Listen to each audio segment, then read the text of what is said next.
Ты вырывала листопад? Катенька, как ты выросла! Чему это круто? Я супер. Сериал про становление Лукашенки. Этого хочет господин Лебедько. Новая Беларусь. Цыкотно. Снимать все про 20-й год. Netflix. И дать ласка грошей. Я серьезная женщина. У якім фільме ты бы хотела, каб жила Беларусь? Ой, Амели.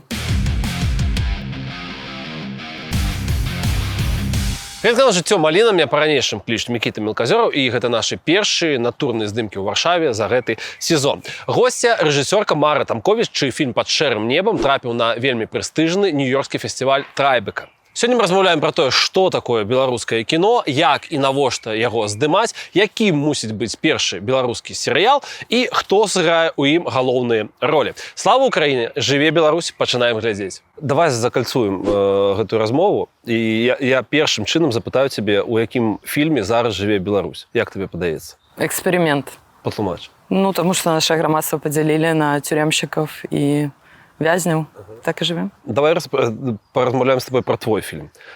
Чым цябе так зацікавіла гэта гісторыя? Цяжка сказаць, шмат фактараў. Тому што у меня есть журналісцкае мінулае, тому што дзесьці само пытанне гэтага лёсавызначальнага выбару, якога ты можаш не быць свядома ў працэсе, калі яго робіш. Не? Таксама таго, што як ты прымаеш пэўныя рашэнні з плюсам ці мінусам для сябе. А таксама пра дэканструкцыю без беларускай рэчаіснасці вакол гэтых герояў. Ну, то, што з Кацяй адбывалася, это на ейным прыкладзе дэканструявалася наша рэчаіснасць. Разумееш, што бок яна спачатку мы былі ў гэтым свеце, у якім прыкладна ведаем, якія там правілы гульні. Ты там выйшаў, ця затрымалі, прытрымалі пару дзён, далі там штраф, далі сотні. А потым гэтыя правілы разваліваліся просто вось, і на ейным кейсе разваліваліся. Тому што былі ж гісторыі, ой, да яна не дасядзіць, ой, яе не пасадзяць. А потым яе пасадзілі, ой, да яна не дасядзіць. І вось мы ўжо колькі, 4 гады in the making, да? І пра што мы кажам, што не пасадзяць. Цяпер, калі мы кажам, што камусьці 2 гады далі, это, божа, яму ўжо павезло. А тады як мы ўспрымалі гэта? А як ты нас характарызуе, скажы, калі ласка? Як нас гэта характарызуе? Да, што мы такі, 2 гады, 2 гады, толькі 2 гады. Не, гэта не нас характарызуе, гэта характарызуе рэчаіснасць, якая проста ў нас развалілася вакол нас. І мы былі прызвычайныя да аднаго пункту, а цяпер мы ў рэжыме «спасибо, што жывой». Ну, такое. Глядзі, зараз будзе серыя пытанняў слэш-набросаў, таму мне цікава твоё меркаванне.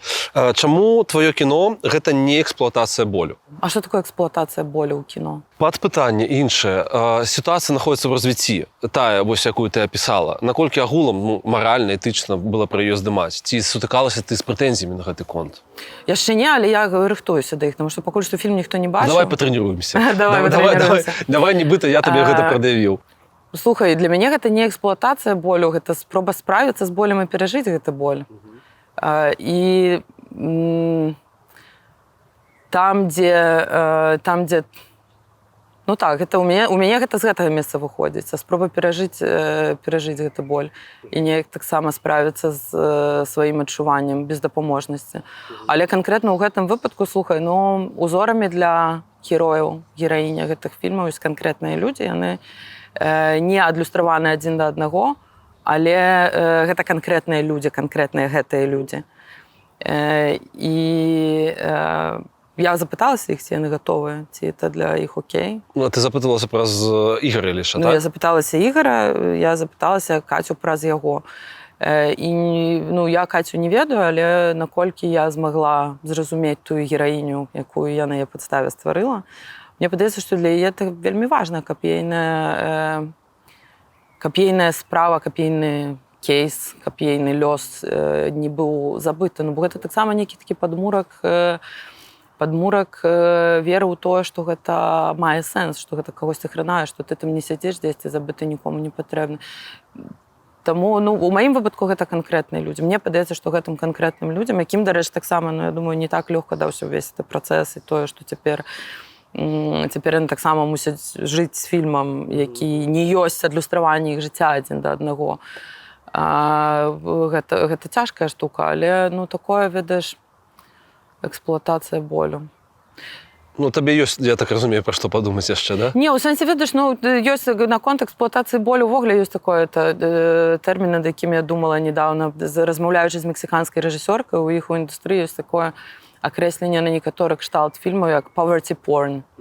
Такое порна-бядоты, такая бедапарнаграфія, дзе просто настолькі эксплуатуецца менавіта вось гэты... Галеча? Галеча, так.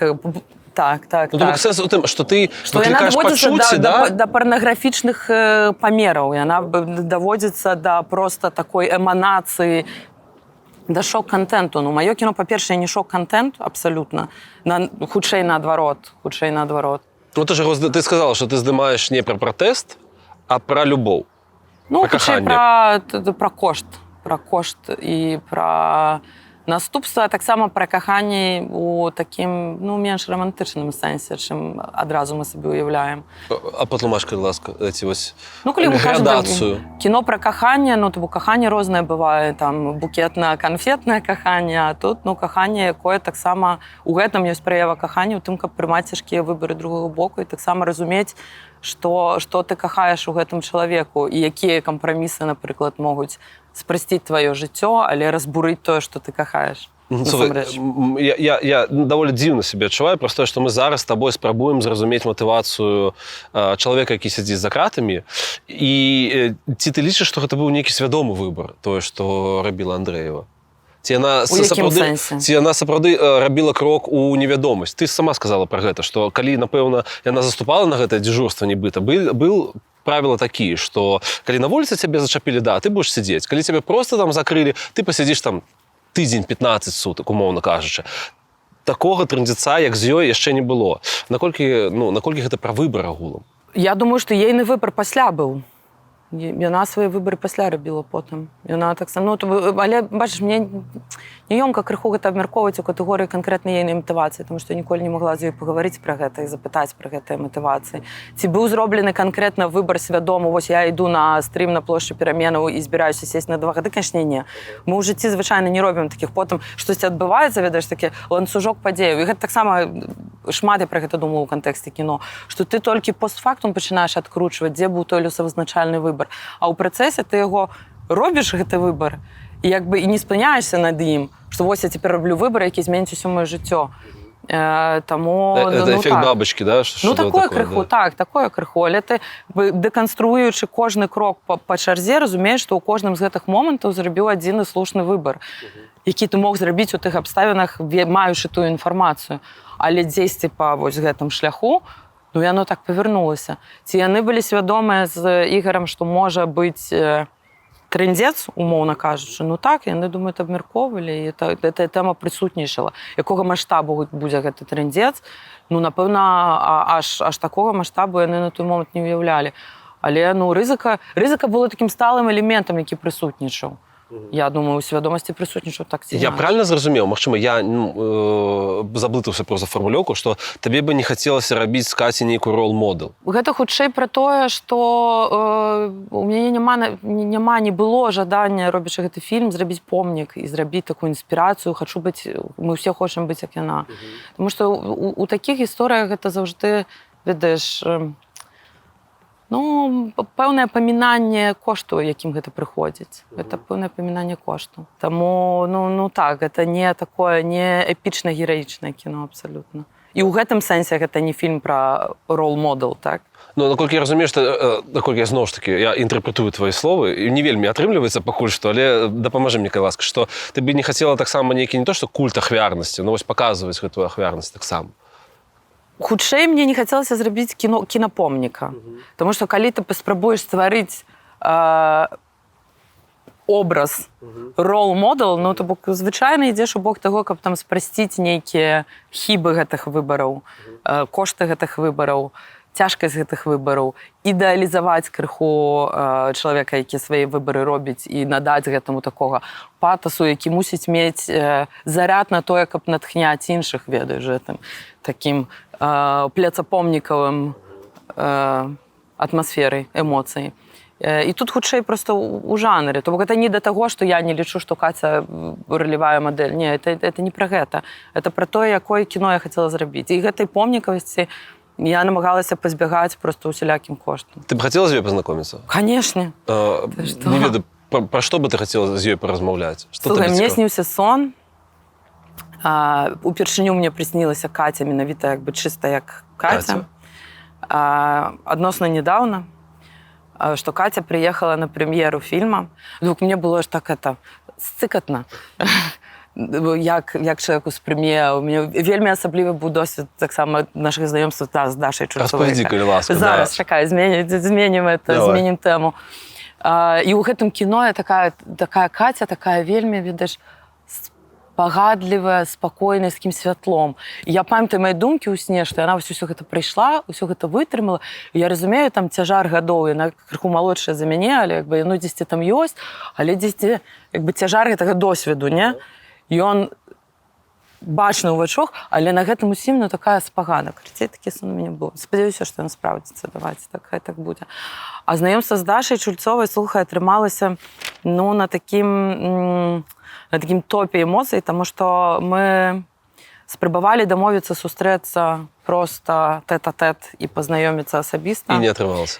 І гэта не атрымалася да прэм'ернага паказу фільму ў Варшаве. То бок мы з ёй размаўлялі, але яна як прыехала, то там першы момант з'ехала прыватна, потым таксама была ў раз'ездах прафесійна. І яно не атрымалася, яна першы раз паглядзела фільм таксама на тэлефоне. Ужо я думала, ладно, трэба, каб яна паглядзела да таго, як мы проста сядзем у кінотэатр. Каб яна проста была гатовая да таго, што яна пабачыць. Ну і потым, так, мы паглядзелі з ёй разам у кіно на вялікім экране, і Даша выйшла, я такая ж... Карацей, все рыдалі. Вось і паразмаўлялі, да. Ну, потым мы размаўлялі ўжо ў такой больш спакайнейшых сітуацыях. Мне падаецца, таксама было, ведаш, нелёгка ў той момант, тому што яна выйшла з такога досведу, якім была турма, таксама ў дэканструяваную рэчаіснасць. І адначасова згубіла сваё атачэнне, дом, рэчаіснасць, такую штодзённасць сваю. І гэтая вайна ва ўкраіне, якая пачалася, і куды ты з гэтым усім, так. Але трымаю за яе ўсё ўнутрана. А у цябе страх, калі ты з Чульцовай сустракался, быў які, што яна там раскрытыкуе цябе, што это не так, неправильно, ці што на вагры какой-то уйдет, ці што? Я думаю, пакрыўдзіцца, можа, ці што ёй не спадабаецца, ці што яна будзе адчуваць такую... Ну, бачыш, Даша казала, што ўсё было не так. Але я таксама рыхтавала да таго, што я разумею, што ўсё было не так. Але гэта кіно, і яно кіруецца сваімі пэўнымі правіламі. І... страшна, таму што, ведаеш, я не займаюся дакументальным кіно, якое вучыць цябе ўсё ж такі такой адказнасці, супрацы з героем, які проста жывы, рэальны чалавек. А тут як бы я там не казала і не аддзяляла ўсё ж такі натхнення, якім была гісторыя затрымання Каці і Дашы, ад персанажаў, якія ў гэтым фільме, не спрабавала дзяліць адно ад другога, то Даша потым дзялілася ў пэўны момант, што яна мусіла сябе таксама неяк аднайсці ў рэчаіснасці, дзе яна знаёмілася з людзьмі, якія толькі бачылі фільм, аўтаматычна думалі, што яна такая гераіня ў фільме. Нягледзячы на тое, што яны знешне падобныя, па энергетыцы это абсалютна вельмі розныя людзі. Мне акурат у фільме мне была патрэбная такая дынаміка, каб была больш сталая, дасведчаная адна гераіня, і ў супрацьвагу была больш маладая, больш, можа, там менш рашучая другая гераіня, тому што у дынаміцы кіно гэта працуе, але экстрапалюе потым на ўспрыняццё жывога чалавека. І гэта, такі момант, які потым пры поўным метры таксама мы абмяркоўвалі розныя варыянты, як гэта будзе афармляцца. Я разглядала таксама варыянт, каб наадварот дысклейміць сувязь з рэальнай гісторыяй, калі правобразы будуць пачувацца з гэтым больш камфортна, калі ў выніку ў маім мастацкім пошуку я іду настолькі далёка, што гэтая асацыяцыя з фільмам можа быць чымсьці, не ведаю, небяспечнай ці непрыемнай крыніцы натхнення, скажем так. Давай яшчэ патрэніруем твои адказы хейтера. Давай. Глядзі, Андрэева атрымліваецца ў турме, у вельмі хіровых умовах, а ты едзеш на чырвоную там эту кавровую дыванную сцежку, паказваць кіно пра яе. Ці ёсць тут нейкая супярэчлівасць чыста маральнага нейкага плану? Была ў мяне размова з мужам маім наконт таго, мы паехалі адпачываць. Мы пазначым, што твой муж працаваў на тым эфіры, правильно? Так. І мы сядзім на пляжы з дзіцёнкам, я кажу, Юра, я вас не ведаю, мы сядзім тут. Ну, яно такое нормально. Жыццё? А ён кажа, ну, жыццё, гэта ведаеш, жыццё. Але ён кажа, што адна іншая палітзняволена, я не буду, можа, публічыць імя, але з такімі ж, як бы, сумневамі напісаў да яе сябра, што вось ты там, а я тут, і я хожу па гэтых вуліцах, там п'ю віно, і мне так, ну, не вельмі. Яна яму адказала, што маё улюбёнае віно такое, а есці я люблю тое, зрабі гэта ўсё за мяне. У мяне не было мэты зрабіць гэты фільм, каб трапіць на чырвоны дыван. Ёсць значна больш простыя шляхі да, умоўна кажучы, там, фэйму, грошай і прэстыжу. У маёй прасторы гэты фільм, у маёй унутранай прасторы выйшаў з вельмі такого, як бы, шчырага месца. Тое, што гэта цяпер абудоўваецца ў гэты чырвоны дыван, окей, я адчуваю павагу да маёй працы ў гэтым, я адчуваю нагоду дзеля таго, каб на гэтым чырвоным дыване нагадаць пра Кацю там і пра умовы, у якіх Каця там цяпер знаходзіцца, выбіць крыху дыскамфорта, убіць крыху дыскамфорта ў гэтую вельмі камфортную, вельмі задаволеную і сытую сітуацыю. І гэта тое, што адбывалася цягам усяго года, калі я ездзіла нажыва у жывым эфіры з кароткім метрам. Таксама, ну так, я была гэтым такім, ведаеш, носьбітам рынку, так, да? Калектыўнай траўмы у кулуарных размовах. Але ведаеш, ну можа штосьці з гэтага вынікае маленькімі курочкамі. А што? Ну, кожны чалавек, ведаеш, які у сабе гэтую свядомасць потым забірае, не ведаю, можа, это такое наіўнае, але у пэўным сэнсе гэта маецца. У мяне вельмі шмат было размоваў, такіх людзі прыходзяць на кароткія метры, якія звычайна не сядзяць глыбока ў навінах. І яны ўсе кажуць, я нічога не ведаў пра тое, што у вас на Беларусі ўвогуле адбываецца, я не ведаю, пра што сыр-бор, але мне так іх шкада, я ім суперажываю. Адгукаўся досвед журналіста з Чілі, якая падыходзіла і казала потым, што ёсць штосьці там адгукаецца. Ну, такое, то бок у гэтым таксама дзесьці выбудоўваецца сувязь і выбудоўваецца спачуванне ў сэнсе суадчування паміж рознымі месцамі. Нават калі гэта выбудоўваецца адзін чалавек за раз. Але ў нашым свеце, у якім мы ўсё больш дзелім, чым суадчуваем, мне падаецца, это істотна. Ёсць цікавы факт твоей біяграфіі.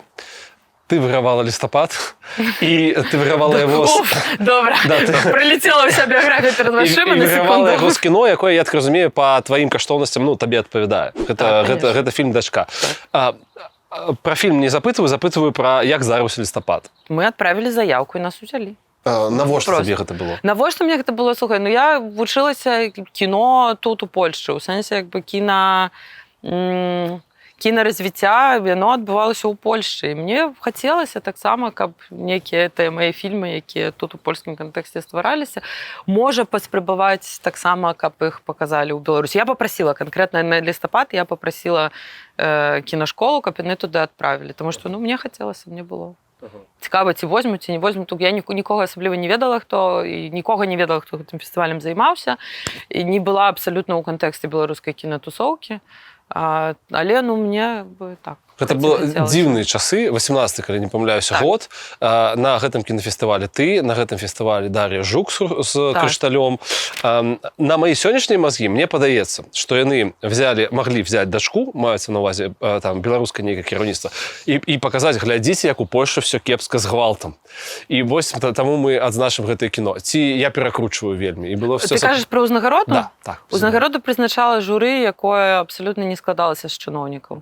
Ну, то бок там былі кінаадмыслоўцы, і гэтае рашэнне было кінаадмыслоўцы, яно не было матываванае. Ты давала каментары пасля сваёй перамогі і сказала, што у беларускіх чыноўнікаў, не ведаю, адкуль у цябе гэты досвед, пытанне ў гэтым, ёсць звычка шукаць кармолу там, дзе яе няма. Гэта што? Гэта твае веды? Канкрэтна нейкі кейс ці што? Слухай, ну это інтэрв'ю было даўно, 5 гадоў, 2018, таму канкрэтна, што я мела тады на ўвазе, я ўжо не памятаю, але ну, у нас же дашукваліся там, так як цяпер, што у цябе там якія-небудзь шнуркі не ў тым колеры, каб ачо не выйшла. Ну, то бок такое, гэта імкненне пошуку крамолы, якое падмацаванае тым, каб свой задачак прыкрыць і каб раптам не прапусціць штосьці, чаго нельга было прапускаць такое. Чаму ты націсківала падчас атрымання гэтай узнагароды са сцэны лістапада, што гэта кіно знятае на польскія грошы? Таму што гэта просто ветліва, да, сказаць, што сапраўды... Не, это кавалачак таго, што я сказала. Я, может быть, выдзіраю гэта? Так, агульная падзяка гучала так, што я гэтае кіно зняла у польскай рэчаіснасці на польскія грошы і ў поўнай мастацкай свабодзе. Так.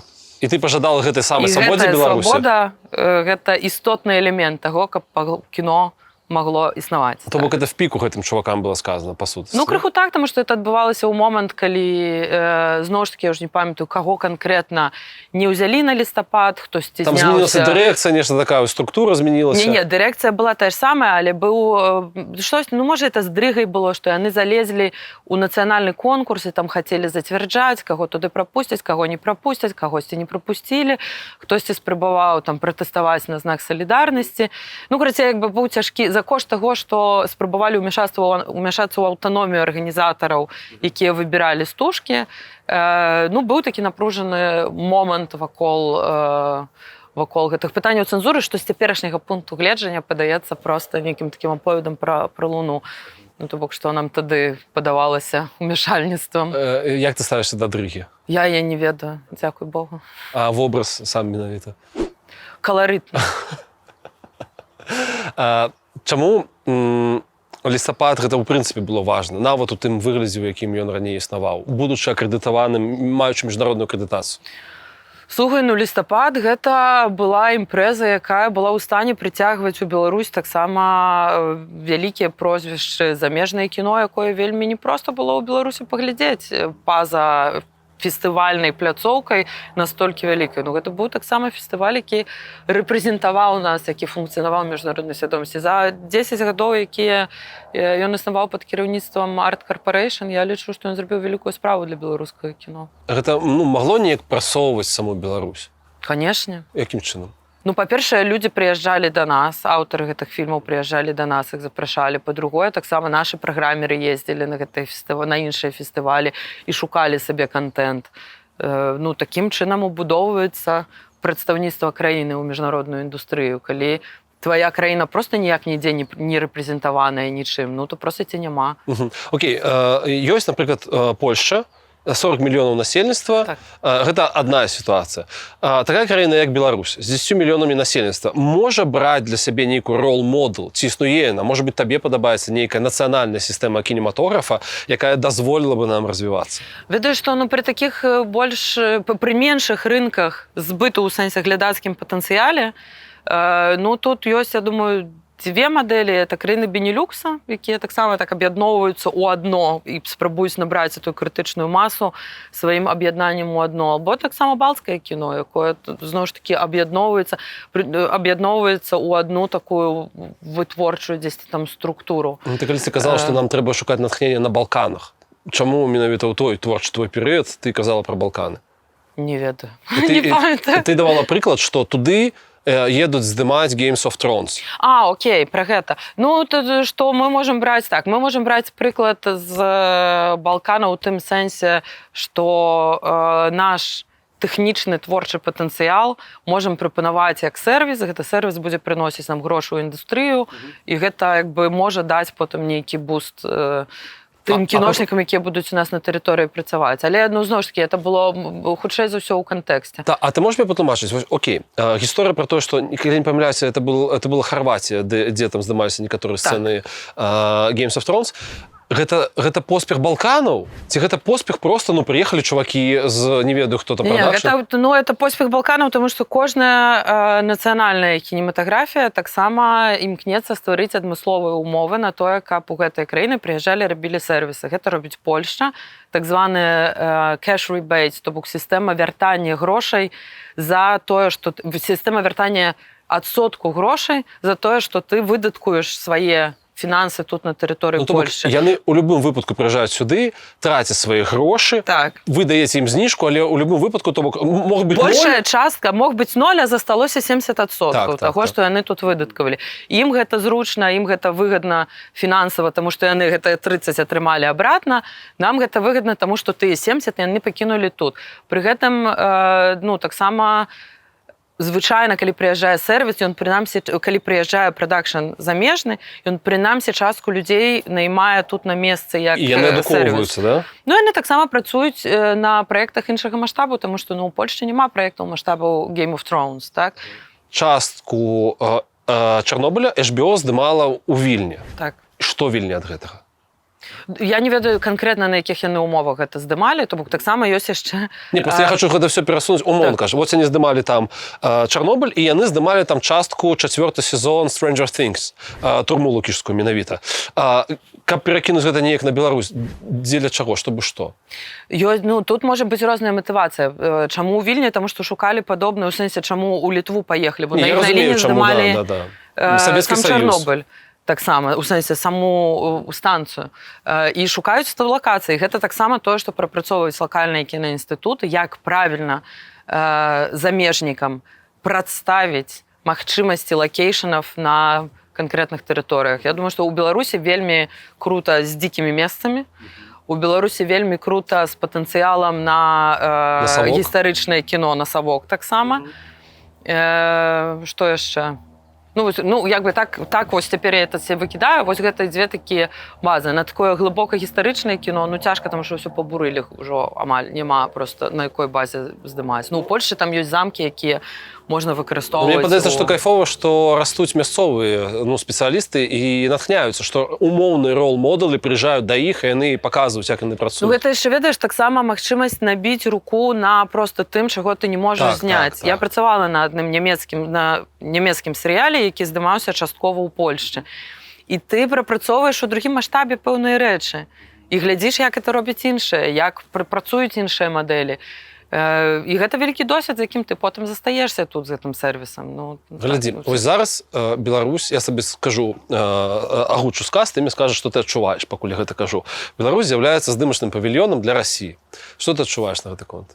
Якая ў мяне эмацыйная рэакцыя ў сэнсе? У цябе нема, я ўжо зразумеў, окей. Ну так, ты сцвердзіў факт. Да, это факт, да. Што мне рабіць далей з гэтым фактам?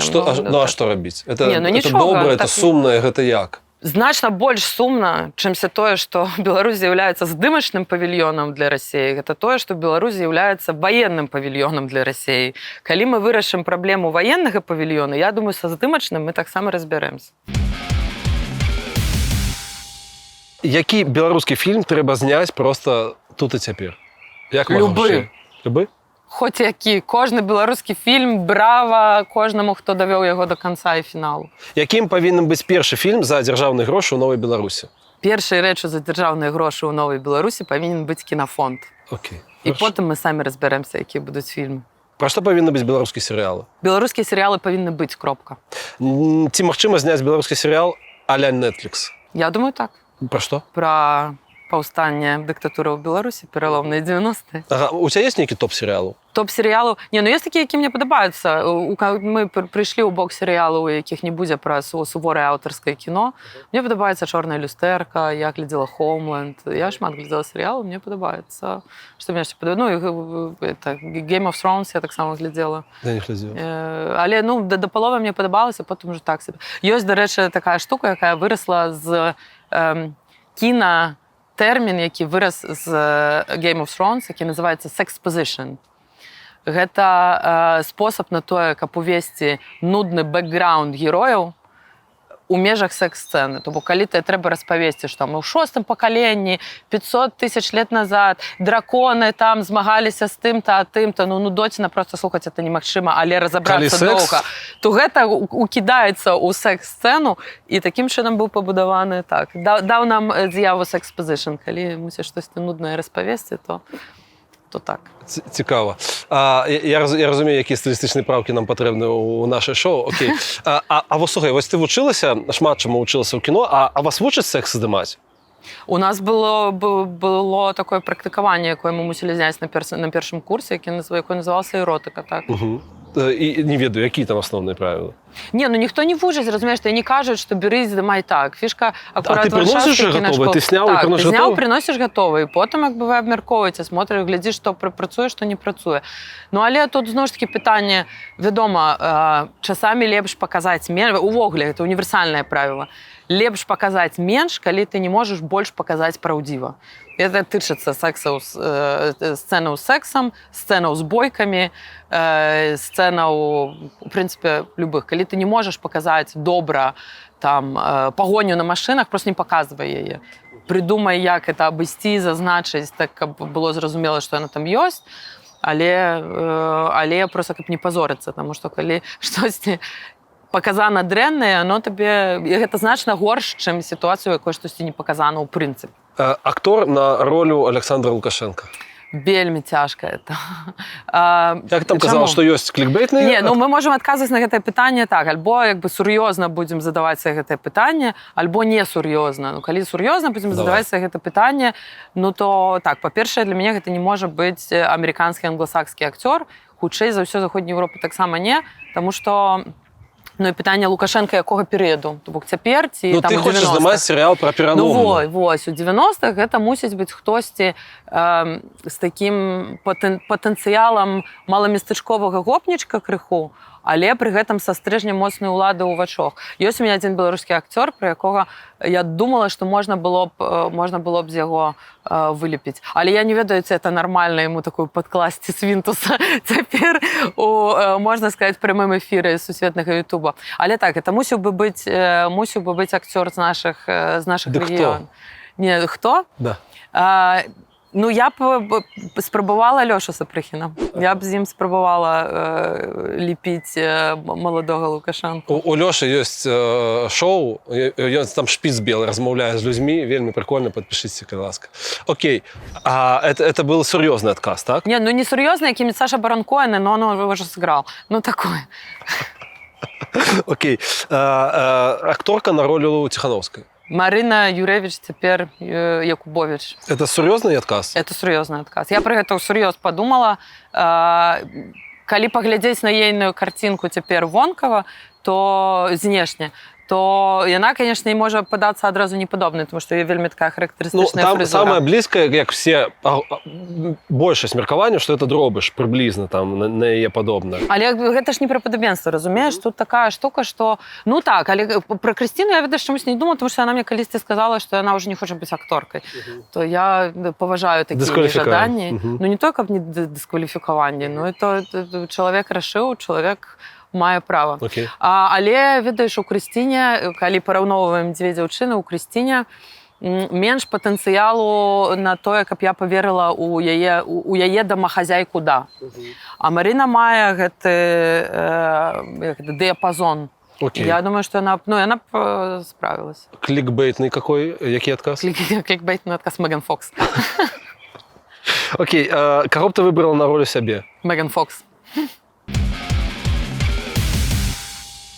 Ці ёсць нішы нейкія для нацыянальнага кіно? Гэта пытанне аўтараў, ведаеш, гэта пытанне аўтараў, тому што ты цяпер кажаш ніша, а за гэтай нішай ідзе, ну, як бы, окей, можа часткова тэмперамент, але пры гэтым, як бы, канкрэтны аўтар. І гэтыя нішы, яны, насамрэч, выпрацоўваюцца проста і праз школу кіно, як кажуць, там, што вось польская школа мае пэўны лук. Які патлумачаны, напрыклад, польская школа? Мне кажуць часта, што мае фільмы выглядаюць як польская школа кіно, у сэнсе, як там кіно эпохі маральнага непакою.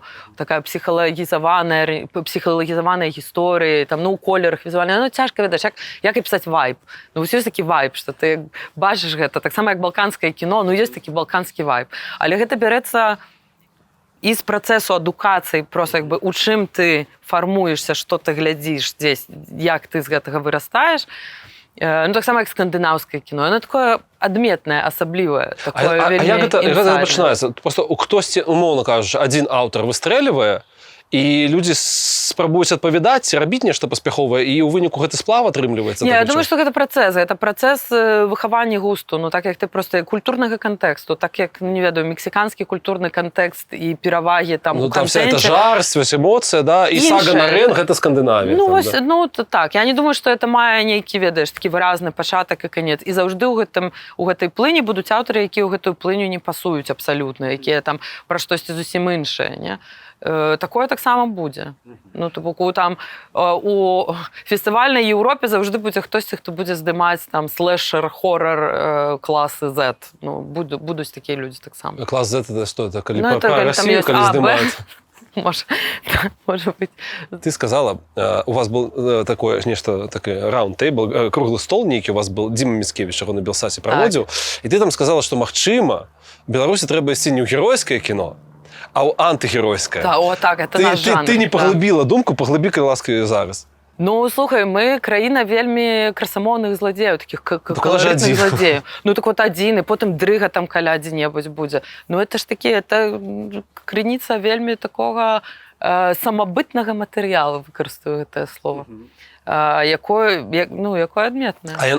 А чаму гэта працуе? Чаму людзі гатовы глядзець на дэканструкцыю зла нейкага? Ну, тому што гэта, можа, не ведаю, ну, ведаеш, таксама такія хвалі, бо это хваля антыгерояў, яна, ў прынцыпе, прыйшла таксама і ў супергеройскім кіно, у постаці Бэтмена, якога крыху пазнялі з п'едэстала суперпрыгожага супергероя без усялякіх надломнасцей. Ведаеш, ёсць такая штука ў базавай тэорыі драматургіі, што ў галоўнага героя павінен быць недахоп, такая ягоная уломнасць, і гэта вельмі важны элемент, які дазваляе нам дзесьці ідэнтыфікавацца з гэтым героем. Ну і ў кантэксце дэканструкцыі зла, ну, мы таксама, па-першае, это спосаб на асваенне гэтага зла, на тое, каб перастаць яго баяцца, каб яго разабраць, каб яно згубіла сваю моц над намі, магчыма. Каб яно перастала быць міфічным, усімагутным, а сталася таксама такім чалавечым, магчыма, так. У тебе двойчы быў там, не ведаю, жарцік ці твой намер, я не зразумеў, вайбу, што ты бы хацела зняць серыял пра станаўленне Лукашэнкі, і, магчыма, гэта будзе твой першы прадукт на Netflix. Ой, хочу, да, Netflix. Чым цябе цікавіць не Лукашенко, а серыял пра Лукашэнку? Ведаеш, што мне цікавы хутчэй гэты перыяд, гэты момант у беларускай рэчаіснасці, таму што ён быў момантам пералому, разумееш, мы тады маглі пайсці, так як Літва пайшла ў адным кірунку, мы пайшлі ў іншым, мы побач, у прынцыпе, там больш-менш падобныя па габарытах, не? Ну, добра, нават крыху больш, скажем так. І, ну, гэта быў момант такога гістарычнага выбару, якога мы ўсе не былі свядомыя абсалютна. І як у гэтых гістарычных абставінах на гэтым пераломе раптам выйшаў вось гэты чалавек, які потым кіруе краінай і трымае яе ўжо там 30 гадоў. Ну, это проста момант цікавы. І станаўленне, сама постаць цікавая таксама, як вось гэты чалавек стаўся тым, кім ён стаўся цяпер, як гэта адбылося. А там это пераломны момант, лёсавызначальны момант. Слухай, калі пра Беларусь яшчэ размаўляем, ты... Ну, па-першае, трэба зазначыць, што вось зараз твой асноўны прадукт, самы твой актуальны «Пад шэрым небам», гэта ўсё ж такі не самае комфортнае кіно, так? То бок, это не для того, каб жыццё стало лепей, это для того, каб падумаць, да? І для кагосьці гэта, безумоўна, нейкі боль. Што ты думаеш на гэты конт? Я пра гэта думала шмат, таму што калісьці быў такі момант у Польшчы, што ўсе здымалі фільмы, якія называлі долінамі ад слова «ду», то бок «долак». Альбо інакш кіно лішонае всякай надежды. Я шукаю надзею ў сваім кіно, таму што агулам з надзеяй па жыцці так па-рознаму бывае. І гэта цяжкае кіно, але з іншага боку для мяне дзесь там у ім ёсць надзея. Такая, якая ў гэтай цяжкім наваколлі, ну, мне дае нейкі падмурак. Так. Навошта глядзець цяжкае кіно, калі вакол усё цяжка? Ну, калі ты можаш проста зрабіць выгляд, што гэта ўсё не існуе, не ведаю. Можа, это таксама такі катарсіс, каб перажыць гэта у іншых, у бяспечных абставінах. Нейкі клін-клінам, карацей. Ну, типа того. Глядзі, ты на тым же самым круглым стале казала пра тое, што беларуская героіка паднялась неяк на хвалі пасля 20-го, і зараз гэтай хвалі, ну, они нібыта не столь інтэнсіўныя. Я правильно цябе зразумеў ці не? Беларуская што? Героіка, да? Што все пасля 20-го сталі цікавіцца сваім, захапляцца сваім, может быть, нават натхняцца. Як ты лічыш, наколькі зараз гэта прадуктыўны матэрыял, наколькі зараз ім можна працаваць? Слухай, ну я думаю, што была яшчэ другая хваля, гэта паўнамаштабная інвазія Расіі, якая таксама падбіла такое пачуццё нацыянальнага. Але ведаеш, мы цяпер вельмі складаны момант будзем праходзіць усе, таму што я гэты момант праходзіла дзесьці там даўно, тому што я даўно з'ехала. Ты ветэран эміграцыі, да? Ветэран эміграцыі. Але, ну, вось бачыш, гэты узлёт нас усіх так прыпадняў у нейкі такі зрыў. А цяпер, калі вельмі шмат людзей таксама з'ехала, першая рэакцыя гэта трымацца сваіх, там беларускія тусоўкі, колы, але ў пэўны момант этой светы будуць это фрустрацыя, да, якая будуць, разганяе ведаеш, людзей. разбівацца, і гэта будзе цяжкі момант на тое, каб дзесьці выбіраць гэты шлях, як захоўваць уласную ідэнтычнасць ці не захоўваць, ці так. А что ты для себе отказывал? Як выбач ветэран эміграцыі, как бы у тебе які адказ на сваю ідэнтычнасць?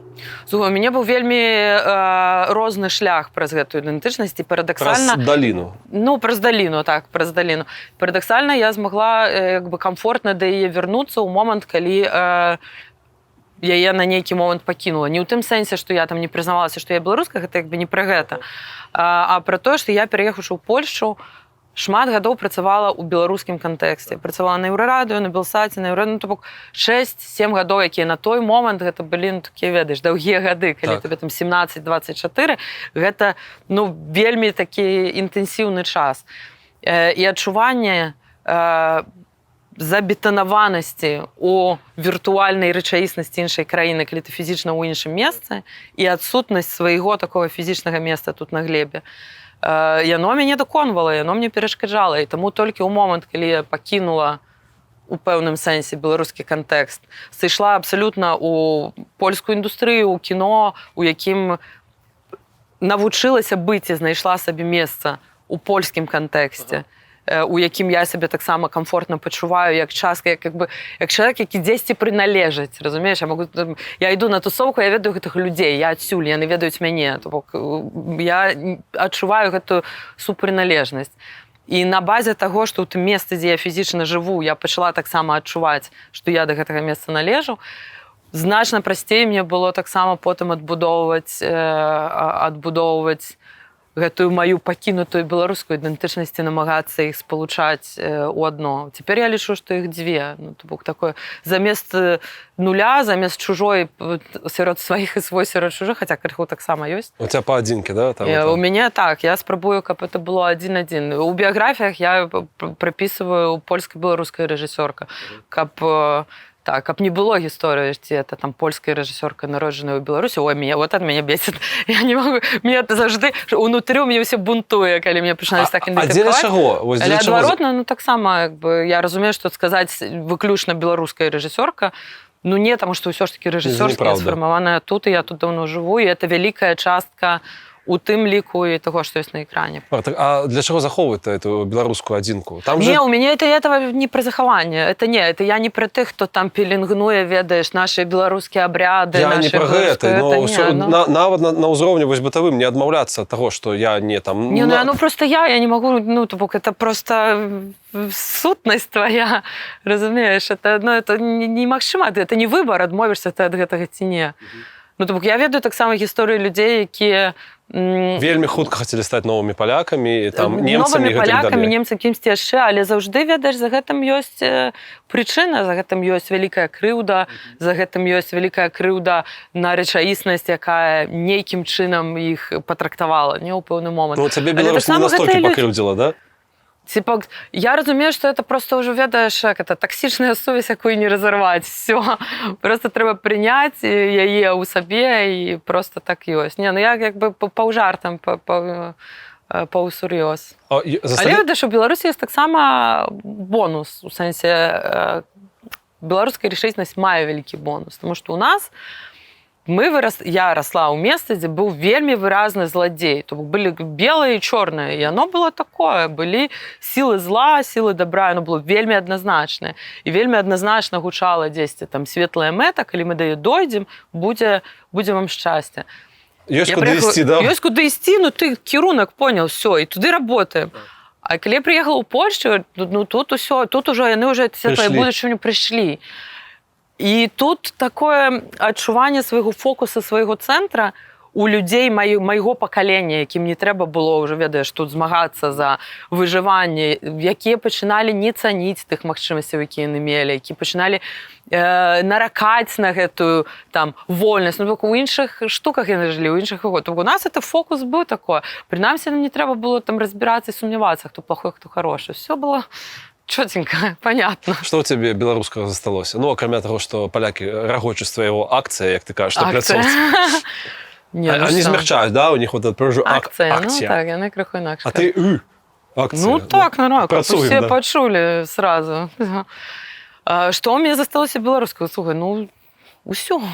Ну, ўсё адно гэта як бы такая частка жыцця, якую ты не можаш просто зігнараваць, тому што это фарматыўныя гады, так званыя. Я з'ехала, калі мне было 17. Ну, у 17-м праз некалькі месяцаў спомнілася 18. Ты першы набор праграмы Каліноўскага, Так. правильно? Так.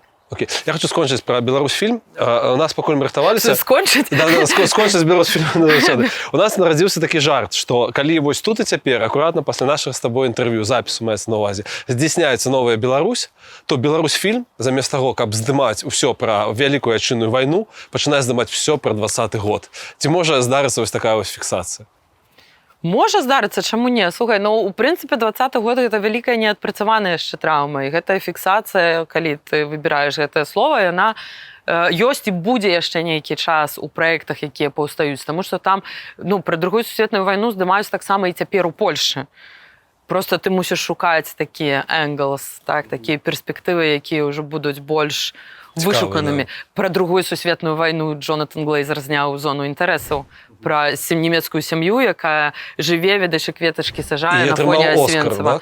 І атрымаў за гэты фільм Оскар. Ну, то бок, гэта так ці інакш, таксама фільм пра Другую сусветную вайну. Можа быць, так, як здымае яго Беларусьфільм пра Другую сусветную вайну, маецца на ўвазе стыль. Ну, пытанне, хто там на Беларусьфільме будзе. Я спадзяюся, што калі прыйдзе новая Беларусь, то канструкт Беларусьфільма будзе разабраны, і мы ўжо не будзем тымі ж самымі сіламі у тым жа самым стылі здымаць пра 20-й год. Ну, так. Апошні інфаповод, звязаны з тваім прозвішчам, гэта фестываль Трыбека. Для людзей, якія не ведаюць, што адбылося, і што такое Трыбека, патлумач, і што такое Трыбека, і што гэта азначае менавіта для цябе і для твоей кар'еры. Трыбека — гэта адзін з двух найбуйнейшых фестываляў для незалежнага кіно. Я прашу прабачэння. У прынцыпе, мы таксама па-рознаму выкарыстоўваем, але афіцыйна, па-моему, ўсё ж такі Трайбека нават мусіла б быць. Гэта адзін з двух самых буйных фестываляў для незалежнага кіно ў Штатах. Вельмі вялікая пляцоўка, вельмі шмат гледачоў, вельмі прэстыжны ўдзел. Для мяне асабіста, у сэнсе рэжысёрскі, але таксама для нашага фільму, гэта вялікі буст даверу у якасць прадукта і таксама вялікая дапамога ў далейшым прасоўванні кіно. У сэнсе наступных фестываляў гэта вельмі істотна, дзе ты знойдзеш сваю святовую прэм'еру. І Трайбека для нас гэта цудоўнае месца.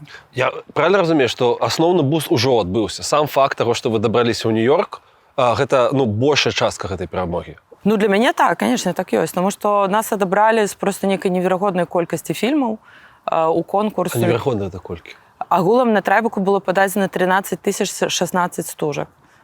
З 13 016 стужак адабралі 103 на ўвесь фестываль. З гэтых 103 10 гэта замежныя ігравыя фільмы. Вось мы ў гэтых 10. І гэта, конечно, для нас вельмі-вельмі круто, асабліва з улікам таго, што мы малабюджэтны прадакшн, які таксама не меў прапрацаваных шляхоў дыстрыбуцыі і фестывальнага шляху на этапе вытворчасці. Ну, то бок, это буст.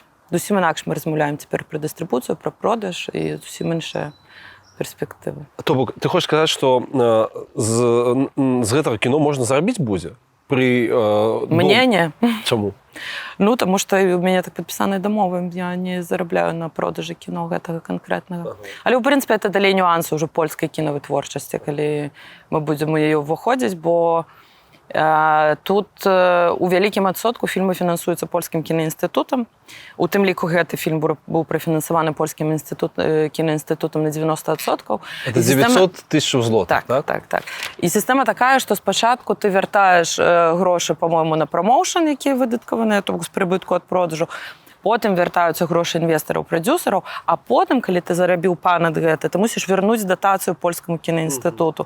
Ну, то бок, это маленькі кавалачак ты атрымаў сабе, а потым вялікі кавалак ты як бы працуеш на тое, каб вярнуць датацыю, і толькі потым ты выходзіш у плюс. Таму у Польшчы ёсць такі момант, што за ўсю гісторыю існавання польскага кінаінстытута 20, можа, стужак вярнулі датацыю ўсю. Бо тут зарабляюць Не ў маім выпадку, тому што на гэтым мікрабюджэтным прадакшане ніхто не зарабіў. Гэта было інвестыцыі хутчэй у будучыя праекты, у тым ліку для прадзюсараў. Але часцяком зарабляюць тут менавіта на працэсе вытворчасці, хутчэй, чымся на продажы прадуктаў. Давай про грошики поразмовляем. Про грошики? Да. Давай. Про мікрогрошики у вашому випадку. Грашунечки. Грашунечки, да. Давай. Атрымліваецца, 900 гэта яны далі, 100 ты дабрала ад інвестараў, так? Не, 100 укладае прадзюсар, але укладае прадзюсар не абавязкова жывымі грашыма. Можа укладаць таксама матбазай сваёй, працай і так далей. Што такое 1 000 000 злотых? Мы вось тут перакладзем, што это в евро. Што гэта для кіно? Наколькі гэта шмат? Для такога фільма, які мы хацелі зняць, гэта прыкладна 1/4, 1/5 бюджэту, які быў патрэбны. Як гэта працуецца? Я правильно разумею, што ты чалавек, які не можа дазволіць себе такую п'юа творчасць пакуль што, да? Ты займаешься ў тым ліку тым, што ты ідзеш да каго-небудзь, хто патэнцыйна можа даць грошаў і пічаш свой праект. Дзядзенькі, дайце, калі ласка, грошаў, ці цёценькі. Хутчэй, дзядзенькі, цётенькі, дапамажыце мне знайсці грошай, тому што такія людзі, якія проста дастануць сваю кішэні, выкладуць і заплацяць, яны, напэўна, ёсць. Мяне пакуль не сустракаліся, не сустракаліся. Але ёсць пэўныя магчымасці на тое, каб фінансаваць стварэнне кіно на розных этапах. Напрыклад, на этапе дэвелопмента сцэнара, на этапе дэвелопмента, потым прэпрадакшна перад здымкамі і потым ужо на самыя здымкі. То бок ты шукаеш прадзюсара, які разам з табой будзе далей шукаць гэтыя грошы. І ў Польшчы, і за мяжой. То бок гэта не... Гэта падобна на барацьбу, калі шчыра. На барацьбу? Сур'ёзна, да. То бок, я маю на увазе тое, што ты шукаеш гэтай бабкі, калі яны ў цябе ёсць, ты толькі тады прыступаеш вось да творчасці, да рэалізацыі сваёй нейкай задумы. Таксама не. То бок, бачыш, мы з табой размаўляем так, нібыта я зрабіла 20 фільмаў. Я зрабіла 1, і каб рабіць гэты фільм, калі ты кажаш пра фінансы, я да гэтага працавала проста ў польскай вытворчасці. На польскім тэлебачанні, у польскіх серыялах, на польскіх фільмах, як другі рэжысёр. Ты зарабляла давер, ты хочаш сказаць? Я зарабляла грошы, якія потым падтрымоўваюць цябе ў працэсе, калі ты пачынаеш пісаць свой сцэнар, і да таго моманту, пакуль ты знойдзеш грошы на тое, каб з гэтага сцэнара У меня было пытанне, на што ты жывеш, пакуль ты займаешься кіно? Вось на гэта. Канкрэтна ў маім выпадку я працавала энную колькасць гадоў на пляцоўках, і ў пэўны момант проста напрацавала нейкі запас. За гэты фільм я таксама ўзяла нейкі там ганарар. Хаця я пералічыла потым на гадзіны, што ў Лідле мне больш было сэнсу працаваць. Это прям мікрабюджэт, яго ж не робіш, каб зарабіць. Я таксама разумела, што гэта не... Але я не зрабіла яго зусім бясплатна, тому што просто не магла сабе гэтага дазволіць. Слухай, мне Лидл не отпускает, конечно. Окей, давай вернемся к фестивалям. Все кажуць про Берлінарі, все кажуць про Каннский кінофестиваль. Чаму это круто? Выбудаваная марка, выбудаваны прэстыж. Гэта насамрэч тое, што ты атрымоўваеш штамп якасці. Плюс гэта вялікая ўвага, гэта вялікая паблісіці. Калі ты клееш адабраны на Каннскі кінафестываль на плакат, табе з такім плакатам прасцей потым прыцягнуць гледачоў у кінотэатры і прасцей зарабіць на фільме. Ты можаш сказаць, што гэта нейкі, я не ведаю, там твае мэты, ці я неяк не так успрымаю? Мэта, каб сказаць, што там мэта — это Каннскі кінафестываль? Не, я не пагрэбую, канешне, але не, это не мэта. Мэта — рабіць кіно. Патлумач, Мікаласка, мы з тобой паразмаўлялі, в прынцыпе, зразумелі, што гэта не вельмі пра грошы гісторыя. На жаль... залежыць у каго, слухай, я думаю, што, не ведаю, Роберт Де Ніра не наракае. Роберт Де Ніра — гэта таксама адзін з заснавальнікаў Трабікі, да? Як вызначаецца, па-твоему, поспех стужкі? Як ты вызначаеш? Ты зрабіла нейкую працу? І што такое поспех? Слухай, давай на два кавалкі падзелім пытанне. Давай. Наконт поспеху стужкі, наконт таго, як я яго вызначаю для сябе. Бо поспех стужкі можа быць у нейкіх катэгорыях. Фінансавы, калі яна на сабе зарабіла грошы для прадзюсараў. Фестывальны, калі прайшла шырокім пракатам па фестывалях, атрымала ўзнагароды. Можа быць яшчэ там добра прынятыя крытыкамі, такі варыянт таксама. Для мяне поспех стужкі, у тым, што яна збудавала мне падмурак для таго, каб нарабіць наступную стужку. Вядома, яна ўсё ўключаецца, што там яна патрапіла да гледача, ёсць там водгук, рэакцыя, але яна такі, ведаеш, складаецца з вельмі маленькіх такіх элементаў на вялікую карцінку, але у базе сваёй зводзіцца да таго, што ты просто можаш далей рабіць кіно.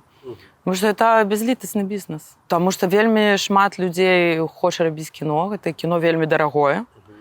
І ты мусіш сабе выпрацаваць шанс на то, каб тебе даверылі гэтыя там 6 мільёнаў злотых хаця б. Это велізарныя грошы, ну, велізарная таксама адказнасць. Мне вельмі спадабалася, напэўна, фармулёўка. Ты, калі распавядала пра дачку, адзін з твоіх кароткіх метраў, і сказала, што гэта как бы это бясплатнае кіно, якое каштуе 5000 еўра. Патлумач мне, чаму нават бясплатнае, so-called бясплатнае кіно, гэта абавязкова будзе... Няма такой штукі, як бясплатнае кіно. Няма такой рэчы, як бясплатнае кіно. Чаму? Таму што ўсё каштуе.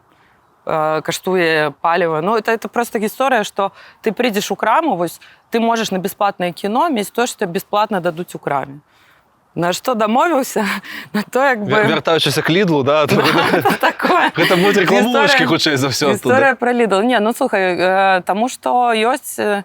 Ну, то бок, пэўныя рэчы ты можаш выпрасіць у кагосьці. Там, дайце мне абсталяванне за палову кошту. На прыкладах канкрэтных, да? Вось у цябе есть 5000.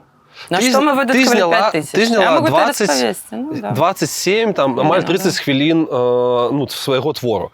На што яны траціліся? На аренду буса, у які мы складалі абсталяванне і на платную паркоўку для гэтага буса. Ён быў з рэстарана «Крэсовяк», ездзілі такімі калбаскамі увесь быў абмаляваны, і мы ім вазілі святло. Я заплаціла вельмі невялікі, вельмі сімвалічны ганарар акцёру, просто тому што ён мусіў прыехаць на 2 тыдні, акцёры таксама людзі і кушаюць. А што такое сімвалічны ганарар? 1200 злотых, можа, на той момант, за ўвесь час здымак. Ну, то бок, это, ну, не ведаю... На той момант 400 еўра, напэўна. Ну, штосьці такое. То бок, мы заплацілі яму просто грошы, каб ён за гэты час, там, умоўна кажучы, мог заплаціць там за кватэру і набыць ежу, каб ён просто не быў у мінусе, таму што, ну, жыццё за 0 таксама няма. Пакуль ты не уваходзіш у плюс, ты заходзіш у мінус. Ну, як бы, это так.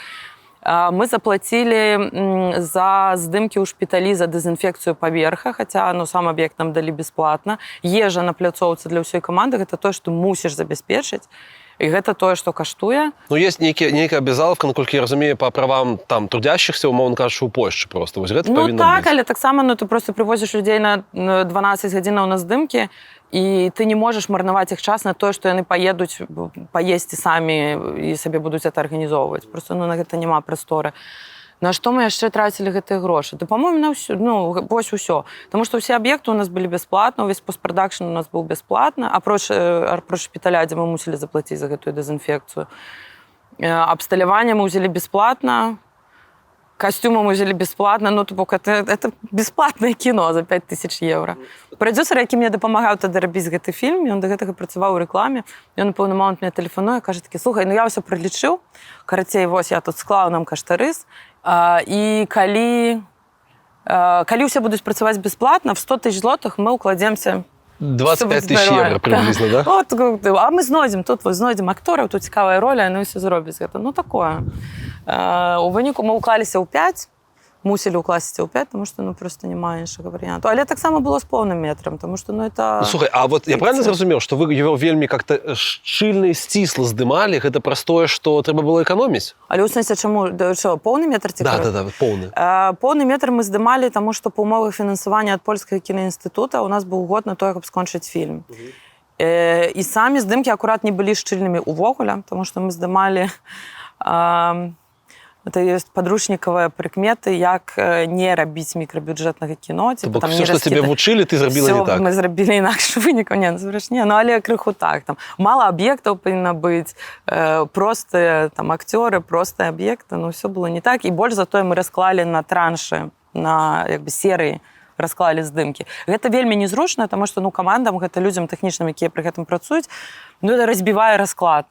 Калі у тебя тут 4 дні, там 10. Яны, звычайна, ідуць на вялікія праекты, шестакомнаты, якія там по 90 дзён. Ну, ты прыехала і працуеш? Так, ну, прыехаў і працуеш на гэтым праекце. Без мелкай маторыкі, да? Это вот там 4 тут, 5 там, гэта незручная тэма. Але у нас просто не было іншага выбару, мы так зрабілі. І нейкім чынам людзі не паслалі нас куды падалей, і ўсё ж такі з намі дапрацавалі. На чым вы эканомілі, пакуль здымалі «Пад шэрым небам»? Самое цікавае, самое смешнае, можа быць. На чым мы эканомілі? Не, на ўсім, я разумею, выбач мне. Самае смешнае, на чым мы эканомілі. Частка касцюмаў – гэта мае шмоткі. Беларускі пашпарт у кадры мой. Усе кніжкі з беларускага культурнага поля, скажем так. Это моя бібліятэка таксама, якую мы просто ўсё вывезлі. Мы эканомілі на ўсім. Реально, просто літаральна на ўсім. Ты калісьці, мы позначим, что ты выпускница Варшавского журфака, или как это правильно говорится? Журфака Варшавского университета. Я вучилася на факультете журналістики Варшавского университета. Так. Магістрская, якую ты не дописала, и якой были вельмі незадоволены бацькі, что не дописала. Про что это было? Аўдыёвізуальныя сродкі персвазіі ў аўдыёвізуальным матэрыяле на прыкладзе серыялу «Хросны бацька» НТВ. А что такое персвазія, па-першае? Перакананне. Ага. В сэнсе спосабы ўплываць на твою аўдыторыю, пераконваць твою аўдыторыю, напрыклад. Чаму тебе зацікавіла гэтае кіно? Ведаеш, што я ўжо не памятаю, чаму так менавіта. Я вучачыся на журфаку, я ўжо мела за сабой тэлевізійны досвед і пачынала таксама там рухацца ў бок кіно, монтажа, і мне было цікава паглядзець менавіта, як уплывае на свядомасць і на ўспрыняццё свядомасці вось это спалучэнне мастацкіх сродкаў у аўдыёвізуальным матэрыяле менавіта, тому што там тэкст, гэта, скажем так, 7, 8, 10. Хацелася перакласці базу, якой нас вучылі. Як аўдыёвізуал замбуюць, так? Не, хутчэй перакласці, ведаеш, стандартныя механізмы, там нават рэкламу, ці ёсць спісы, як пераконваць людзей. Ты ж пераконваць можаш у розных рэчах. Это і перакананне, это і базы прапаганды, і базы рэкламы, яны, ў прынцыпе, побач, яны з адных і тых жа крыніцаў выводзяцца.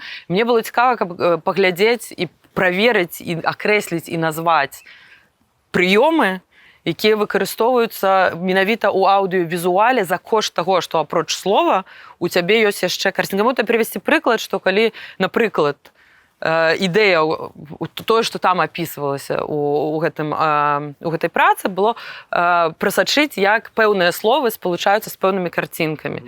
І калі ты там кажаш Лукашенко і увесь час паказваеш яго са злым тварам, то бок гэта адпраўляе пэўны эмацыйны месседж, які фіксуецца ў гледача. Я памятаю, калісьці на БТ была, слухайце, такая праграма, гэта Зімоўскі яшчэ тады агучыў.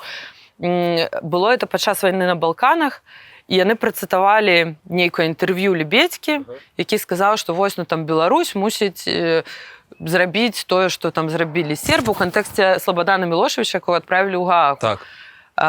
Гэтую цытату ўзяў Зімоўскі, і потым пайшлі кадры разбамблённых Балканаў з подпісам «Этого хочет господин Лебедько». Вось гэта як бы пра такую тэму, разумееш, пра спалучэнне кантэксту. Слухай, гэта как бы паза нашим эмоцыйным успрыняццем, что такое добра, что такое кепска. Я чуў пра Зімовскага, што тэхнічна его лічаць даволі скіловым прапагандыстам. І зноў ж такі незразумела, як ставіцца да хроснага бацька. З аднаго боку жудасная прапаганда і замова, з іншага боку мочыць Лукашэнку.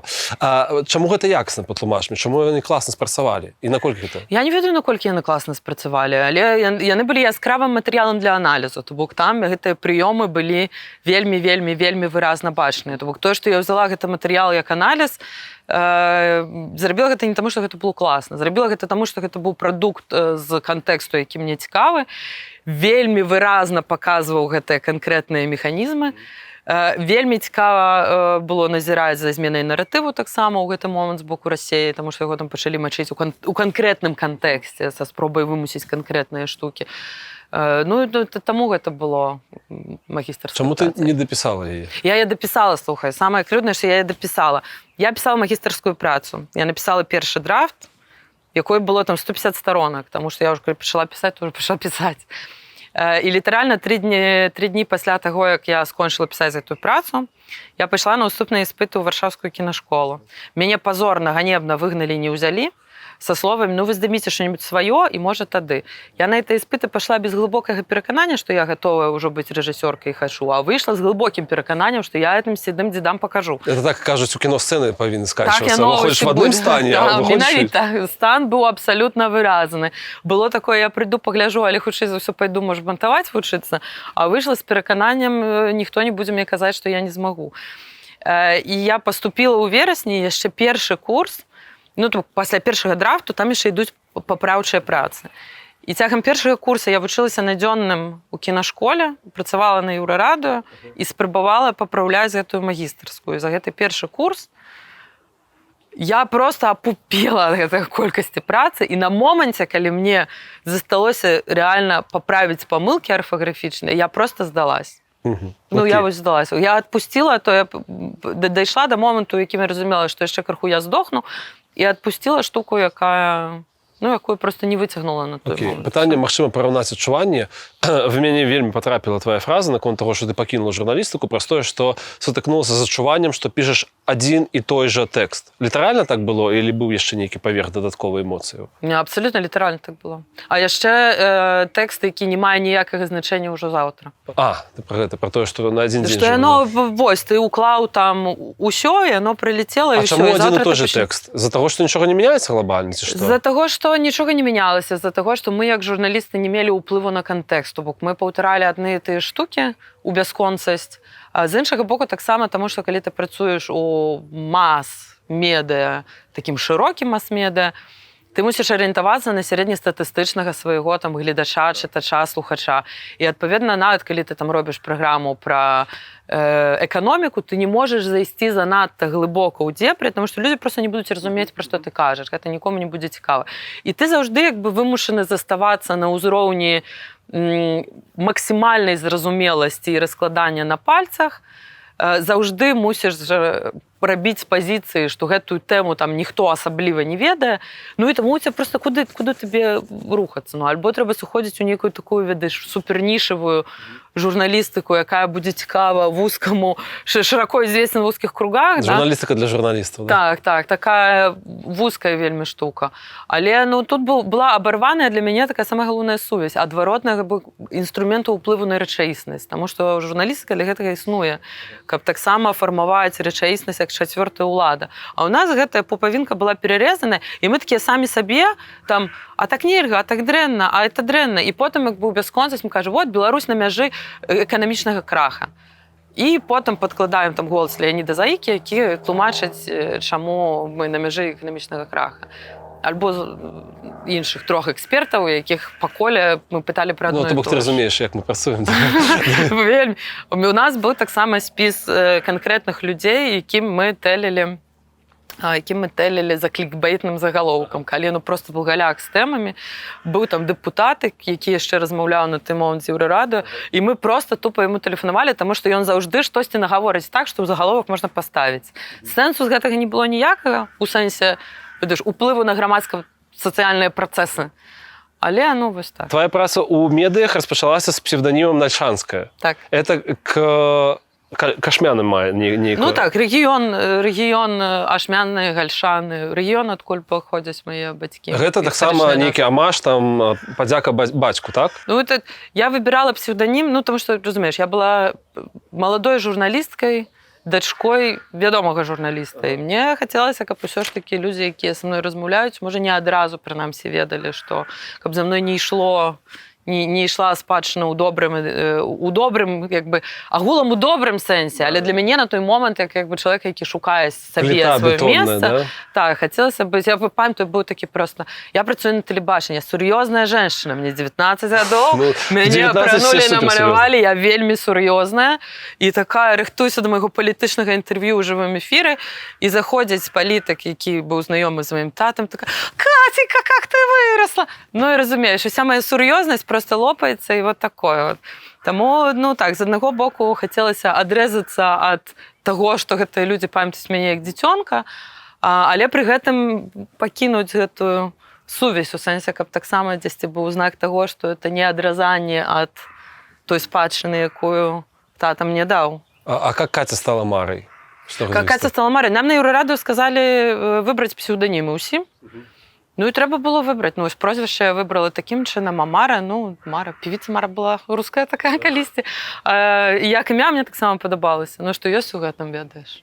Мара, але у нас усе псевданімы былі такія, там, Віталіны былі усе такія. Не было, светаў не было у нас у псевданімах ніяк. Цікава. Усе выбіралі сабе такія, ведаеш, вельмі літаратурныя і прыгожыя. А потым, калі я ўжо працавала на Еўрараду і размаўляла з людзьмі, якім тэлефанавала, з якімі сустракалася як журналістка, тлумачыць кожнаму, што я такая-то, але матэрыял будзе падпісаны інакш. У пэўны момант крытычная маса людзей, якія мне ведалі як Мару, Ну, яна просто здамінавала тых, хто мяне Мара не сажала ведае. Кацю, да? Мара сажала Кацю.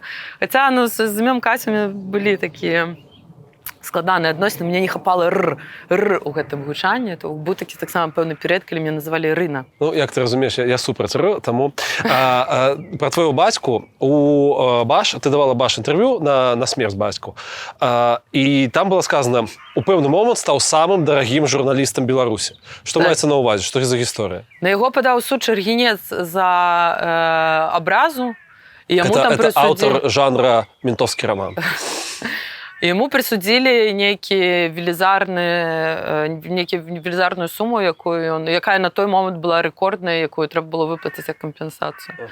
Я не памятаю, якая это была сума канкрэтна на дадзены момант, але это быў рэкорд. І ў гэтым сэнсе стаў самым дарагім. І бацька выплаціў?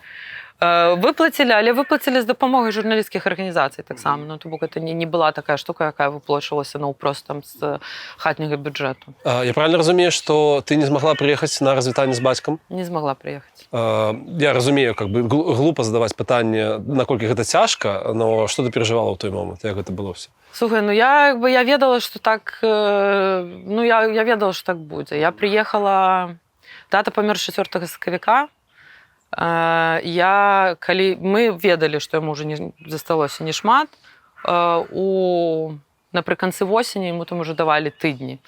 Я доўга думала, якое мне рашэнне прыняць, мне прыехаць ці не прыехаць. У выніку я паехала у снежні, калі яго меліся выпісаць са шпіталя ўжо дадому з тэрмінальным дыягназам, у хатні хоспіс, як это называлася. Я паехала праз Расею, на той момант яшчэ гэта было магчыма, мне трэба было ляцець у Будапешт, з Будапешта ў Маскву, бо там яшчэ кавідныя абмежаванні, і потым я ўжо прыязджала на аўтобусе у Мінск. Так, я правяла там 2 тыдні, разумеючы, што я такім чынам прыязджаю на развітанне. Так. Ну, потым я ўжо мусіла вярнуцца. Ну, так было. І потым мы ўжо, калі пачала, ну, ты разумееш, это 4 сакавіка, это літаральна там тыдні. Ну, то бок, яшчэ, можа, калі я з'язджала, яно не было такое адназначнае, што калі там тата памрэ, я магу прыехаць яшчэ раз такім жа чынам. З перападвыпадвертам і не сусіцца. Але, ну, што яшчэ нейкі там такі варыянт, можа, ён будзе працаваць. Але калі пачалася вайна, ну, то там ужо не было. Давай паразмаўляем пра, не ведаю, 5 тваіх любімых фільмаў. Што гэта і чаму? Фільм нумар 1 – гэта «Племя» Міраслава Слабапшыцкага. Ты яго заўсёды называеш, чаму гэта так трапіла ў цябе? І пра што гэта агулам, прыблізна без спойлераў? Гэта фільм зняты ў свеце глухіх, пра хлапца, які прыязджае ў інтэрнат,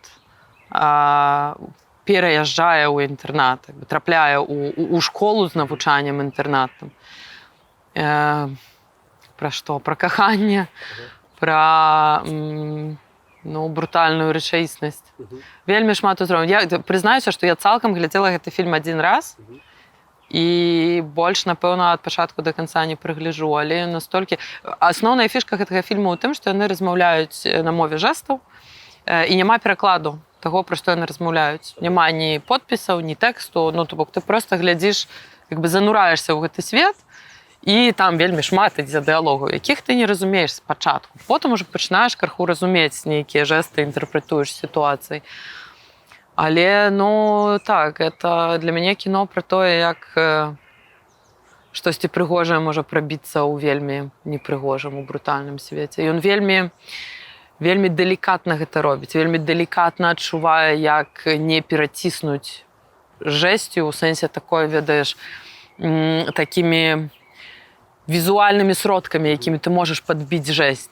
То бок у яго уся жудасць сітуацыі, яна вынікае таксама з такой вельмі аб'ектыўнай вонкавай камеры, якая не выціскавае з цябе эмоцыі наўмысна, яна проста вонкава назірае, але як бы тая сітуацыя, ён так адчувае, калі трэба падысці, калі трэба адысці, і больш за тое, гэта антыінтуітыўна з першага погляду.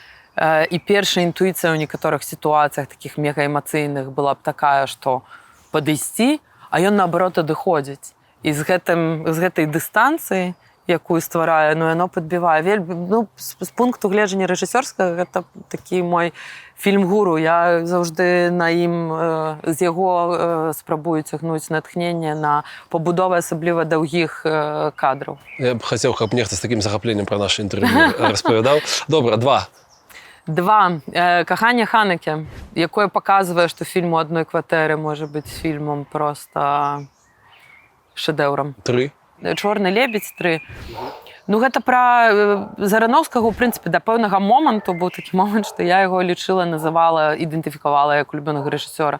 Але потым у яго з'явілася зашмат творчых магчымасцяў здымаць тое, што ён рэальна хоча, і не абмяжоўваць прадзюсара. Таму гэта ўжо было для мяне занадта у нейкі такі іншы свет. Але што гэта? Мне падабаўся таксама і «Рэквіем для Мары», і «Пі», і «Wrestler», як яго тлумачылі. «Wrestler». Усе гэтыя фільмы падабаліся. Ну, а у «Чорным лебедзі», ну так, ну, пра псіхалагічны партрэт, пра тое, як паказаць эмацыйнае дрыганне, скажем так, унутры гераіні, таксама візуальнымі сродкамі. Окей, 4. 4. «Хлеб і соль», хай будзе польскае кіно. Знятае Даміанам Кацурам недавно, адносна 2 гады таму, гэта ягоны дэбют. Фішка гэтага фільма ў тым, што ён выкарыстоўвае непрафесійных акцёраў, ён знаходзіць людзей, якія шмат у чым адпавядаюць тым героям, з якімі ён хоча зрабіць фільм. Там ёсць сцэна, у якой адзін з галоўных герояў вучыць маленькага хлопчыка граць на фартэпіяна. Я не ведаю, як ён гэта зрабіў. Это проста максімальная праўдзівасць у героях. Абсалютна адсутна. Ну, ты бачыш, што там няма акцёраў, там ёсць такая чыстая праўда ў гэтых героях. Пры гэтым это ігравое кіно, у якога ёсць таксама нейкая там база сюжэта, сцэнара, то бок база гісторыі, якая не адбылася у прынцыпе. 5. 3 білборды, аутсайд, штосьці там Мізуры. На мяжы штата Мізуры, нешта такое. Это оскарскае кіно. Так. Тут, ну, Фрэнсіс Макдорманд, гэта, конечно, круць. Але ў гэтым фільме вельмі цікава выкарыстанае сімвалічнае значэнне колераў у будаванні гісторыі. Яна апранутая ўвесь час, напрыклад, у такі сіні камбез, з якога вырываецца маленькі чырвоны платочак тут. Сіні — гэта колер бездапаможнасці, чырвоны колер жарсці, пратэсту, агрэсіі, крыві, змагання. І там вельмі шмат такіх нюансаў. Калі ты прааналізуеш дакладна гэты фільм, яны вельмі гэта ўсё прадумалі. Чырвоны тэлефон, які там званіць у пэўным атачэнні. Ну, то бок візуальна вельмі круты. Ну і сюжэт таксама такой альтэрнатыўным кандыдатам быў іншы ейны фільм акторкі «Номадленд», які таксама такі вельмі сапраўдны ў сваім адчуванні. Ну, ўсё такое, это аўтарскае кіно. Это я даведаўся, пакуль чытаў цябе, што існуе залатое галівудскае правіла. Няма сэнсу чакаць поспеху раней за 10 гадоў. Колькі ты займаешься сваёй справай? З 2012 года. 12. Ага. Ці настаў нейкі поспех? Это працэс, бясконцы працэс. Чаму менавіта 10 гадоў, чаму вучаць рэжысёраў не чакаць хуткага поспеху? Таму што гэта праца, гэта не гісторыя пра папялушку, гэта цяжкая праца, на якую трэба запрацаваць, але таксама гэта шлях, які ты мусіш прайсці, каб навучыцца, каб зразумець, каб табе было што сказаць, і каб ты разумеў, свядома гэта мог сказаць. На сённяшнія твои мазгі, што такое кінапоспех, калі его раскладваюць па частках? Магчымасць зрабіць наступны фільм. Тады, калі хочаш, і так, як хочаш. І за сколько хочаш, так? Это ўжо другасна, але гэта ўключаецца ў фармулёўку «так, як хочаш». Ага, окей. Апошняе кіно, фільм, які цябе ўзрушыў? Слухай, у меня есть такая тэма, што я вельмі лёгка ўзрушваюся ў сэнсе да слёз. Ну, это круто. Вонкава.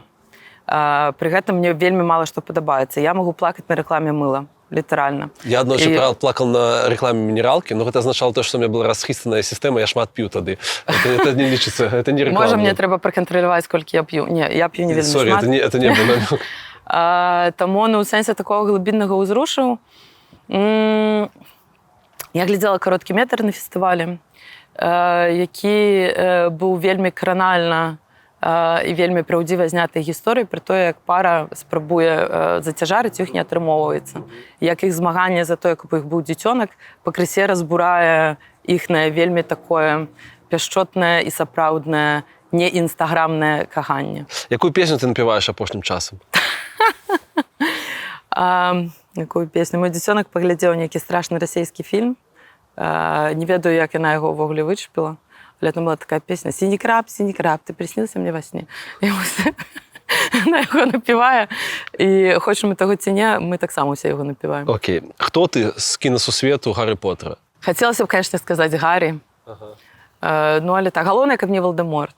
Ну, я такі, маю у собі риси змагання за справедливість. Хай будзе Гаррі Поттер, не сціпла. Окей, а я тоді буду мандрагорай. Домовилися. Ти можеш вибрати одну суперздольність. Що гэта будзе? Рэжысёрскую чытаць думкі, чалавечую лекаваць. А ты з Хрысціны робиш? Ці не хуйнёй ты займаешься? Цяпер ужо ўсё менш. Ага, а раней як было? Слухай, был у меня такі момант, калі мы о 2:00 гадзіне ўначы сидзелі з гукааператарам і записывалі гук, каб падкласці да майго першага фільма у кінашколе. І нам быў патрэбны гук, какашки, які правальваюцца в унітаз. І мы сидзелі з анучашкай, прывязанай да нітачкі, і кідалі гэтую анучашку в унітаз, і даставалі, і ўсё дамагаліся дасягнуць гэтага ідэальнага плюм. Вось тады я думала, ці не хуйнёй займаюся. Цяпер це нормально. Я натуральна ўчора даведаўся, што гэта называецца «Пацалуй Пасейдона». Я прашу прабачэння за гэта, але гэта ён і ёсць. Вось, што будзе, калі нічога не зменіцца? Так не бывае. Ты праз 5 гадоў, калі вось сітуацыя такая ж, як сёння. Мы цяпер у такія часы жывем, што загадваць на праз 5 гадоў, калі б мне хтосьці 5 гадоў таму сказаў, што мы будзем у гэтым пункце, у якім мы ёсць цяпер сёння, калі чамусьці я за гэтыя апошнія 4 навучылася, это таму, што яно вельмі умоўна прадказальна цяпер, у моманту, у якім мы ёсць. То бок твой цыкл які жыццёвы? Ад фільма да фільма? Ад фільма да фільма. Прикольно. Глядзі, калісьці ты была настолькі рукапажатнай, што пра цябе пісалі ў газетах па тыпу СБ Беларусь сёння. І калі? Ну, калі быў лістапад, калі ты выйграла лістапад, Сур'ёзна? Я думаю, што пісалі. Напісалі ў СБ? Да. Не можа ладно, такое быць. Окей, але ў любым выпадку, ладно, тут я не вельмі, тут я перакруціў, але ашмянскі веснік пра цябе пісаў дакладна. І яны задалі табе пытанне наконт таго, ці шчаслівы ты чалавек. І на тыя свае мазгі ты адказала, што я імкнуся да гэтага, быць шчаслівай апынулася куды большай працай над сабой, чым з бегам абставін. Я ў працэсе. Як ідзе працэс? Паволі. Ці шчаслівы ты чалавек? Я ў працэсе. У якім фільме ты бы хацела, каб жыла Беларусь? Ой, Амелі. Амелі? Ну, што-небудзь такое, ведаеш, кранальна і рамантычна бесклапотнае. Я часамі сустракаю людзей, якія жывуць проста ў гэтым такім бесклапотным бэкграўндзе, кшталту дзе-небудзь там у Великабрытаніі, такія ўсе творцы, артисты. Я гляджу ў іх бесклапотныя вочы і думаю, боже, як я жадаю беларусам такога, каб мы не цягнулі за сабой гэтыя вось этажы, проста паверхі, верхалы траўмаў непрапрацаваных дзесяцігоддзямі, калі не стагоддзямі, каб мы маглі быць такімі лёгкімі, бесклапотнымі, крыху ў гэтым таксама такімі, ведаеш, эйфарычна, эзотэрычнымі. Вось гэтага нам жадаю. Клас. А жыццё маліна? Маліна высок. Чаму? Кісла, але карысна. Ох, клас. Кайфы, дзякуй вялікі. Вялікі дзякуй, што глядзелі гэта інтэрв'ю да канца. Існуе ў інтэрнэце такая пляцоўка «Воддекс», дзе сабіраюцца беларускія фільмы. У тым ліку «Стужкі» Мары Тамковіч. Калі ласка, калі будзе час і жаданне, паглядзіце. Таксама вялікая просьба подписаться на наш канал і яшчэ на наш канал «Загляне сонца». Безумоўна, калі гэта бяспечна для вас. Слава Украіне! Жыве Беларусь! Разыходзімся!